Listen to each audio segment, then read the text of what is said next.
Hello बच्चों, हम यहाँ पर class 7 का जो साइंस का लेसन है, देखिए नेचुरल रिसोर्सेस, ये लेसन हम यहाँ पर देख रहे हैं। इस लेसन का हमारा बहुत सा टॉपिक यहाँ पर हो चुका है। ये लेसन मैंने यहाँ पर मराठी में एक्सप्लेन किया है। आज हम इस लेसन का अगला टॉपिक देख रहे हैं जिसका नाम है फॉरेस्ट रिसोर्सेस। ठीक है, मराठी में मैं इसको स्टार्ट करती हूँ। आपल्या या लेसनचा पुढचा जो टॉपिक आहे तो आहे फॉरेस्ट रिसोर्सेस। ठीक आहे, फॉरेस्ट रिसोर्सेस म्हणजे काय, त्यालाच आपण वनसंपत्ती असं म्हणतो, जंगल संपत्ती, वनसंपत्ती। ठीक आहे, तर कॅन यू टेल, तुम्हाला माहित आहे का what is mean by forest? Forest म्हणजे काय आणि व्हॉट आर देअर युजेस, आपण त्याचा वापर कशासाठी करतो, जंगलाचे कोणकोणते उपयोग आहेत। ठीक आहे, तर बघा what is mean by forest, बघा अन extensive area of land covered by a variety of plants is called forest। म्हणजे काय, तर वनस्पतीच्या विविध जातींनी, म्हणजे झाडांच्या वनस्पतींच्या विविध जातींनी व्यापलेला सर्वसाधारण विस्तृत प्रदेश, land covered by variety of plants, वेगवेगळ्या विविध जातीच्या वनस्पतींनी व्यापलेला विस्तृत प्रदेश, त्यालाच आपण काय म्हणतो, फॉरेस्ट असे म्हणतो, म्हणजे जंगल असे म्हणतो। Forest is a natural habitat of plants, animals and microbes. या फॉरेस्ट मध्ये काय काय आहे, तर विविध वनस्पती आहेत, प्राणी आहेत, काही सूक्ष्मजीव देखील आहेत। About 30% of the total land of the world is covered bye forest.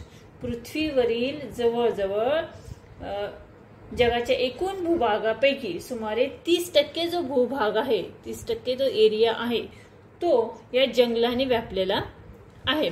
Forest perform certain specific protective and productive functions. म्हणजे काय, तर जंगलाची अशी विशिष्ट अशी संरक्षक आणि उत्पादक कार्य आहेत। आता ही संरक्षक आणि उत्पादक कार्य कोणती आहेत ती देखील आपण इथे बघणार आहोत। तर इथे बघा, सुरुवातीला इथे जंगलाची कार्य इथे दिलेली आहे, प्रोटेक्टिव्ह फंक्शन ऑफ फॉरेस्ट कोणती आहेत, to reduce the variety of water following over the land.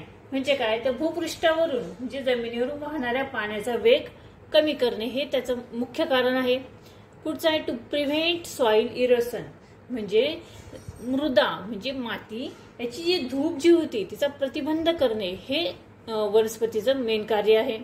त्यानंतर to help percolation of water into the ground, म्हणजे काय, तर जमिनीमध्ये पाणी मुरण्यास मदत करणे, जमिनीमध्ये पाणी जिरवण्यास मदत करण्यासाठी वनस्पतीचा उपयोग होतो। टू कंट्रोल फ्लड्स, म्हणजे काय, जर पुरावर नियंत्रण ठेवण्याचं काम देखील वनस्पती करतात। To reduce the rate of evaporation, म्हणजे काय, तो इव्हॅपोरेशन म्हणजे बाष्पीभवनाचा जो वेग आहे तो कमी करण्याचा काम देखील वनस्पती करतात। टू प्रोडक्ट वाईल्ड लाईफ, म्हणजेच वन्यजीव जे आहेत, वनामध्ये अरण्यामध्ये राहणारे जे प्राणी आहेत त्यांचं संरक्षण करणे। आणि 7 नंबरचा आहे to maintain the balance of atmospheric gases, म्हणजे हवेतील जे गॅसेस आहेत, वातावरणामध्ये हवेमध्ये जे गॅसेस आहेत त्या गॅसेसचे, त्या वायूचे संतुलन राखण्याचं काम हे वनस्पती करत असतात। दस forest help improve and maintain the quality of the environment, म्हणजे अशा रीतीने पर्यावरणाची गुणवत्ता सुधारण्यास आणि टिकवण्यास या जंगलांची खूप मोठ्या प्रमाणामध्ये मदत होते। तर आपण यानंतर पुढे बघणार आहोत की ह्याची जी पुढची जी कार्य आहेत, बघा प्रोटेक्टिव्ह फंक्शन्स आपण इथे बघितलेली होती। आता आपण प्रोडक्टिव्ह फंक्शन्स इथे बघणार आहोत। ही जी आपण बघितलेली होती ती प्रोटेक्टिव्ह फंक्शन ऑफ फॉरेस्ट आहे आणि प्रोटेक्टिव्ह फंक्शन म्हणजे जंगलाची संरक्षण कार्य आहे। आणि आता जो पुढचा जो आहे तो प्रोडक्टिव्ह फंक्शन्स, प्रोडक्टिव्ह फंक्शन्स यालाच आपण उत्पादक कार्य असे म्हणतो। आता उत्पादक कार्य म्हणजे काय, तर इथे बघा मेडिकल प्लांट्स याचा एक चार्ट इथे दिलेला आहे। मेडिकल प्लांट्स म्हणजे काय तर औषधी वनस्पती. औषधी वनस्पती कोणकोणत्या आहेत? इथे प्लांट या ब्रॅकेटमध्ये बघा प्लांट दिलेले आहेत आणि इथे medical uses of treatment of for treatment म्हणजे औषधी त्याचे उपयोग कोणते आहेत, या वनस्पतीचे उपयोग कोणकोणते आहेत, आपण त्याचा उपयोग कशासाठी करतो वनस्पतींचा, तर ते देखील इथे दिलेले आहेत. पहिलं प्लांट आहे अडुळसा. अडुळसा हे आपण कोणकोणत्या आजारावरती अडुळसा आपण वापरतो तर कफ अँड कोल्ड म्हणजे खोकला आणि आपला कफ दूर करण्यासाठी अडुळसा ही वनस्पती वापरली जाते. त्यानंतर बेल. बेल हे कशावर वापरलं जातं? डायफ्रिया म्हणजे अतिसारावरती इलाज करण्यासाठी बेलचा वापर केला जातो. त्यानंतर नीम. नीमचे पत्ते ते कशासाठी वापरले जातात? फेवर अँड कोल्ड म्हणजे सर्दी ताप यावर इलाज म्हणून. त्यानंतर पेरिविंकल म्हणजे जास्वंद ते कशावर वापरले जाते तर कॅन्सरवर त्याचा वापर केला जातो. ह्याचं जे अर्क म्हणजे ह्याचं पेरिविंकल म्हणजे जी जास्वंदी आहे जास्वंदीच्या पानाचा रस फुलांचा रस इथे या आजाराला दिला जातो. त्यानंतर सिनामन म्हणजे डायरिया आणि नुसिया म्हणजे सिनामन म्हणजे काय तर दालचिनी. दालचिनी ही मसाल्याचा पदार्थ आहे, तो कशावरती वापरला जातो? अतिसारावर किंवा मळमळ होण्यावर. नसिया म्हणजे मळमळ होणे. आणि त्यानंतर पुढचा आहे सिंकोना. सिंकोना हा कोणत्या आजारावर वापरला जातो? तो मलेरिया सारख्या आजारावर. ठीक आहे, इकडे बघा. Prepare a list of medical plants like ashwagandha, shatavari, amla, hirda, behda, tulsi and their uses म्हणजे काय तर हे जे वनस्पती आहेत अश्वगंधा आहे, शतावरी आहे, आमला, हिरडा, त्यानंतर बेहडा, तुळस हे ज्या वनस्पती आहेत त्या औषधी वनस्पती आहेत आणि त्यांची यादी ही न संपणारी आहेत.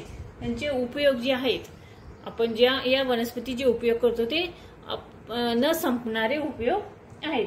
आता आपल्या परिसरामध्ये आपल्याला असे वनस्पती असे जे वनस्पती आहेत अडुळसा, शतावरी, आमला अशा वनस्पतींचे जे युजेस आपण करतो जो वापर आपण करतो तो कशा पद्धतीने केला पाहिजे, कसा केला पाहिजे आणि केव्हा केला पाहिजे यावर आपल्याला जर जाणून घ्यायचं असेल तर आपल्या घरातील जी आपली जे वडील, आजी, आजोबा घरातील जी मोठी व्यक्ती असेल त्यांना याबद्दल नक्कीच माहित असतं.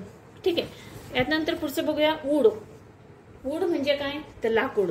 यामध्ये बघा we get strong and durable woods as also firewood from trees like teak, mahogany, neem, acacia, सुबाबूळ ही जी वनस्पती आहेत कोणत्या बघा तर साग आहे, त्यानंतर शिसम आहे, टीक, महागोनी म्हणजे साग, शिसम, त्यानंतर कडुलिंब, बाभूळ हे जे वनस्पती आहेत सुबाबूळ या झाडांपासून मजबूत आणि टिकाऊ असं लाकूड आपल्याला मिळतं. मेकिंग आणि या लाकडापासून काय बनवलं जातं? Wood is use for making furniture, farming implements and various articles as well as in construction work. ह्या झाडांपासून जे लाकूड आपल्याला मिळतंय वनस्पतींपासून जे लाकूड आपल्याला मिळतंय यापासून विविध वस्तू तयार केल्या जातात. जशी शेतीची अवजारे झाले, लाकडी सामान झालं किंवा बांधकामामध्ये देखील या लाकडाचा वापर केला जातो. Forest wealth include fibers, paper, rubber, gum and aromatic substance. आपल्याला जंगलातील वनस्पतींपासून आपल्याला काय काय मिळतं तर बघा फायबर्स म्हणजे धागे मिळतात, त्यानंतर आपल्याला कागद मिळतो, रबर मिळते, गम म्हणजे डिंक मिळतो आणि अरोमॅटिक म्हणजे सुगंधी द्रव्य देखील आपल्याला मिळतात. We get fragrant essentials oil from lemon grass, vanilla, kewda, vetiver म्हणजे खुश अँड युकॅप्टस ही जी वनस्पती आहेत त्या वनस्पतीपासून आपल्याला बघा व्हॅनिला, केवडा, खस, निलगिरी हे जे वनस्पती आहेत यापासून आपल्याला सुगंधी व अर्कयुक्त तेल तयार केले जाते. त्यानंतर पुढे आहे बघा use for making soaps, cosmetics and incense sticks. याच्यापासून अजून सौंदर्य प्रसाधने, त्यानंतर साबण, नंतर अगरबत्ती या पद्धतीने देखील तयार केलं जातं. In addition we get various In addition, we get various fruits, bulbs and roots, honey, sealing, wax, catechu, dyes, etc. from forest. म्हणजे काय तर याशिवाय विविध फळे, कंदमुळे, मध, लाख, काथ, रंग असे अनेक पदार्थ आपल्याला या वनस्पतीपासून मिळतात. ठीक आहे.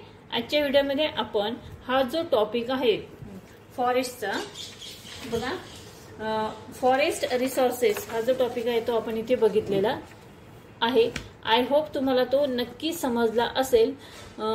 फॉरेस्ट रिसोर्सेसमध्ये आपण प्रोटेक्टिव्ह फंक्शन्स आणि प्रोड्युकेटिव्ह फंक्शन्स इथे बघितलेले आहेत. म्हणजे संरक्षण कार्य, प्रोटेक्टिव्ह फंक्शन्स म्हणजे संरक्षण कार्य आणि प्रोडक्टिव्ह फंक्शन्स म्हणजे उत्पादक कार्य, असे दोन प्रकार आपण इथे बघितलेले आहे. आय होप हा व्हिडिओ तुम्हाला नक्की समजला असेल.